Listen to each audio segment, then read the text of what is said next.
La loi de programmation triennale des finances publiques fixe la trajectoire d'assainissement de nos finances publiques pour demeurer un pays indépendant compte tenu de la dette très importante qui est la nôtre, pour inspirer confiance à l'extérieur, pour demeurer tout simplement maître de nos budgets dans l'avenir.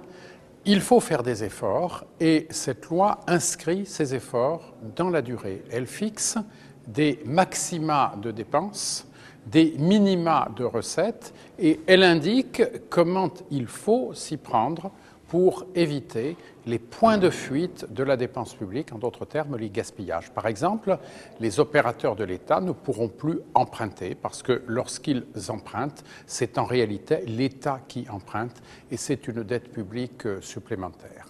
C'est une loi qui trace donc une perspective et qui répond à nos engagements européens. La Commission des finances du Sénat a voté 17 amendements qui, à quelques rectifications près, vont s'intégrer au texte mis en discussion en séance publique. Parmi ces amendements, il y en a deux qu'il faut particulièrement commenter. Le premier, c'est la nécessité de la prudence au niveau des hypothèses économiques que l'on prend en compte.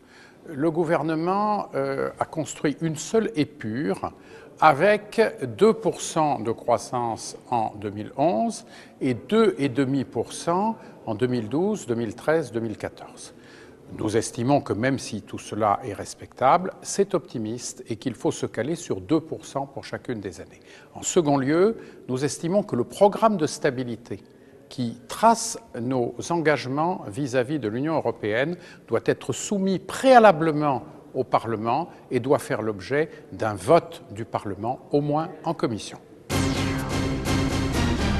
Nous démarrons le cycle budgétaire au Sénat avec la loi d'orientation des finances publiques qui a un défaut majeur, c'est qu'elle ne repose pas pour les 3 années qui viennent sur une hypothèse de croissance réaliste.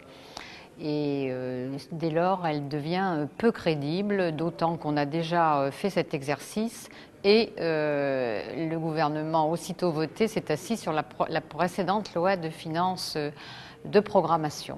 Et elle a aussi un défaut, c'est qu'elle a une trajectoire extrêmement brutale puisqu'elle prévoit un retour à l'équilibre en 2013, ce qui n'est pas non plus réaliste. Elle se donne uniquement pour objectif de comprimer la dépense, sans se préoccuper du problème des recettes et de revenir sur les exonérations fiscales très abondantes qui ont eu lieu depuis 2007 et aussi depuis 2002, il faut bien le dire. Donc nous sommes très sceptiques sur sa réalisation en l'état.